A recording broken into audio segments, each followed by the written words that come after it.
Students, तो आइए बेटा आज हम क्लास 9th की एक्सरसाइज 13.1 से क्वेश्चन नंबर 3 और क्वेश्चन 4 को सॉल्व करने वाले हैं। क्लियर है? तो चलिए करते हैं start. The floor of a rectangular hall has a parameter 250 meter. एक रेक्टेंगुलर हॉल है जिसका फर्श जो है उसका पैरामीटर दिया हुआ है 250 metre. If the cost of painting the four walls at the rate of Rs 10 per meter square is 15,000, अगर 10 रुपये 1 मीटर स्क्वायर के खर्चा हो तो टोटल खर्चा 4 दीवारों को पेंट करने का आता है 15,000 रुपये। केवल दीवारों को पेंट करने का है। क्लियर है? तो find the height of the hall. Question है हॉल की हाइट बताओ। तो देखिए बेटा इसको कैसे करेंगे। पहले तो ये देखिए हमें दिया हुआ है कि जो पैरामीटर है वो कितना है फ्लोर का, फर्श का 250 मीटर। क्लियर? तो पैरामीटर का मतलब क्या है, उसकी सारी बाउंड्री कितनी है। देखिए कुछ जो हमारा फ्लोर है वो कुछ इस टाइप से होगा नीचे। ठीक है, ये उसकी लेंथ, ये ब्रेड्थ, ये लेंथ और ये ब्रेड्थ। तो क्या होगा, हम इस लेंथ, इस सारी बाउंड्री को जोड़ेंगे। लेंथ दो लेंथ हो गई, 2 L हो गए, L प्लस L, एक ब्रेड्थ B, एक ब्रेड्थ B है, B प्लस B। तो इसको ऐड किया L plus L 2L, B plus B 2B। दोनों में से 2 कॉमन है बाहर, अंदर बच गया L plus B, L plus B। Clear है बेटा? और ये पैरामीटर हमें गिवन है 250 मीटर, तो हमने इसको पुट कर दिया 250 मीटर के इक्वल। तो ये होगी बेटा अपनी equation number 1। Clear? I hope कि यहाँ तक आपको समझ आ चुका होगा। फिर कहता है कि जो उसकी 4 दीवारों को पेंट करने का टोटल खर्चा 15,000 रुपये आता है। ठीक है, चलो ये भी इसको सोल्व करके देखते हैं एक बार। और जो 1 मीटर स्क्वायर का खर्चा है वो 10 रुपये है। देखिए बेटा, हाँ सिर्फ 4 दीवारों की बात हो रही है, यहाँ पर छत की और फर्श की बात नहीं हो रही। तो इसका मतलब हमें निकालना है लेटरल सरफेस एरिया हॉल का। लेटरल सरफेस एरिया क्या होता है, जिसमें हम छत को और फर्श को दोनों को इग्नोर कर देते हैं। तो लेटरल सरफेस एरिया हॉल का 2 × HL + HB। क्लियर है? ये कल फॉर्मूला बताया था मैंने आपको। तो यहाँ से H यहाँ भी है, यहाँ भी है, कॉमन है तो हमने बाहर निकाल लिया और अंदर बच गया L + B, L + B। Is it okay? तो टोटल जो लेटरल एरिया आया वो ये आया हॉल का। अच्छा अब देखो 1 मीटर स्क्वायर के लिए खर्चा 10 रुपये है, तो टोटल होल का एरिया इतना है, तो टोटल खर्चा कितना आएगा, इसको तो इस एरिया को 10 से मल्टीप्लाई कर दो। 1 मीटर स्क्वायर एरिया पे खर्चा 10 रुपये है, तो इतने एरिया पे कितना खर्चा होगा, इसको 10 से मल्टीप्लाई कर दो। देखो इसको हमने 10 से मल्टीप्लाई कर दिया और इसको मल्टीप्लाई करने के बाद टोटल खर्चा कितना आना चाहिए जो हमें दे भी रखा है क्वेश्चन में, 15,000 रुपये। तो इसको हमने 15,000 के बराबर पुट कर दिया।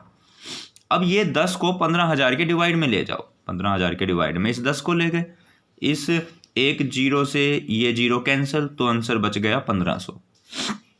ठीक है, अब यहाँ से H को मैंने यहीं रखा, इस 2 को इधर डिवाइड में ले आया, L + B को भी मैं डिवाइड में ले आया। अब देखिए जरा आप, इस 2 × L + B की वैल्यू क्या है बेटा, ये देखो 2 × L + B, ये हमारा 250 मीटर के बराबर था, तो इसकी जगह पर मैं 250 रख सकता हूँ। ये रख दिया मैंने 250, ये ऊपर वाला एज इट इज। अब कैंसिल करोगे जब आप इसको, आंसर आएगा 6 मीटर। तो ये आ गई हमारे पास हाइट ऑफ द होल। बात समझ में आई है बेटा? एक बार दोबारा से देखना इस वीडियो को बैक करके, तो आपको बड़े आसानी से समझ में आ जाएगा ये क्वेश्चन। तो चलिए अब देखते हैं क्वेश्चन नंबर 4। देखिए बेटा क्वेश्चन नंबर 4 क्या है। क्वेश्चन 4 में कहता है कि the paint in a certain container is sufficient to paint the area 9.375 meter square. ये कहता है कि एक पेंट का कंटेनर है, डिब्बा है, जिसके वो उस पेंट से हम इतने एरिया को पेंट कर सकते हैं, मतलब इतने एरिया पे हम उससे पेंट कर सकते हैं। तो how many bricks of the dimension, कुछ आपके पास ईंटें हैं जिनकी लेंथ ये रही, ब्रेड्थ ये रही और हाइट ये रही, उनको हमें पेंट करना है। तो कह रहे हैं ऐसी कितनी ईंटों को हम पेंट कर सकते हैं इसकी हेल्प से। बात समझ में आ गई? इस डिब्बे के पेंट से इतना एरिया पेंट किया जा सकता है और एक ईंट का एरिया ये रहा, तो टोटल कितनी ईंटों को पेंट कर सकते हैं। देखो पहले एक ईंट का एरिया निकालो, लेंथ गिवन है, ब्रेड्थ गिवन है, हाइट गिवन है। तो area of the one brick 2LB plus BH plus HL। Length की वैल्यू हमने यहाँ से ये पुट करी, ब्रेड्थ की वैल्यू ये पुट करी, और जो हाइट की वैल्यू है वो ये रही। तो इन सभी को हमने पुट किया। सोल्व करने के बाद अपना आंसर आया 937.5 सेंटीमीटर स्क्वायर। क्लियर है। अब सेंटीमीटर स्क्वायर है तो इसको मीटर स्क्वायर में बदलना है। तो 1 सेंटीमीटर से मीटर बनाने के लिए डिवाइड बाय 100 होता है। यहाँ पर 2 सेंटीमीटर है तो 2 मीटर बनाने पड़ेंगे। तो 1 के लिए 1 बार 16, 2 के लिए 2 बार ही 100 से डिवाइड कर दिया। सेंटीमीटर स्क्वायर से मीटर स्क्वायर बनाने के लिए हमने divide by 100 divide by 100। Clear है, समझ में आया। तो अब देखिए इसको क्या लिख सकते हैं, कितनी जीरो होगी, 1 2 3 4, 1 2 3 4, इसको ऐसे लिख दिया सोल्व करके। क्लियर है। अब देखो टोटल एरिया कितना आना चाहिए। जो टोटल एरिया है वो कितना है बेटा, 9.375 मीटर स्क्वायर। टोटल एरिया तो ये रहा और एक ईंट का एरिया ये रहा। तो इस टोटल एरिया को एक ईंट के एरिया से डिवाइड कर दो तो टोटल ईंटें आ जाएंगी, टोटल नंबर ऑफ ब्रिक्स आ जाएंगी। क्लियर है। तो चलिए देखते हैं। तो ये देखिए बेटा, आप यहाँ पर जो नंबर ऑफ ब्रिक्स हैं वो कैसे निकालेंगे, टोटल एरिया डिवाइड बाय एक ब्रिक का एरिया। ठीक है। अब ये डिवाइड में जो आ रहा है आपका 10,000 आ रहा है, ये ऊपर जाके मल्टीप्लाई में हो जाएगा।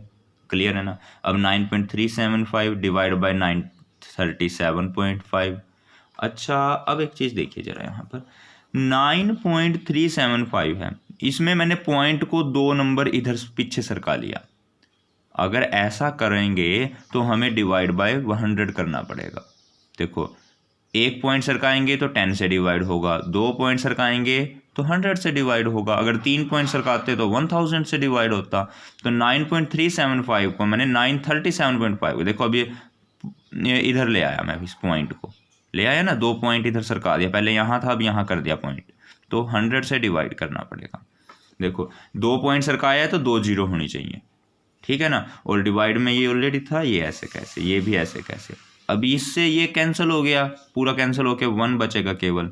अब देखो ये इस जीरो से ये जीरो कैंसिल, इस जीरो से ये जीरो कैंसिल, अब कितना बचा 100। तो टोटल कितनी ईंटें हैं, कितनी ब्रिक्स हैं, दैट इज 100। क्लियर है बेटा। आई होप कि आपको ये समझ में आ चुका होगा। अगर किसी भी क्वेश्चन में कोई भी डाउट है तो कमेंट करके मुझसे पूछ सकते हैं। क्लियर है बेटा। तो चलिए फिर मिलते हैं अपने नेक्स्ट क्वेश्चन के साथ नेक्स्ट वीडियो में। तब तक के लिए bye bye, thank you and have a nice day.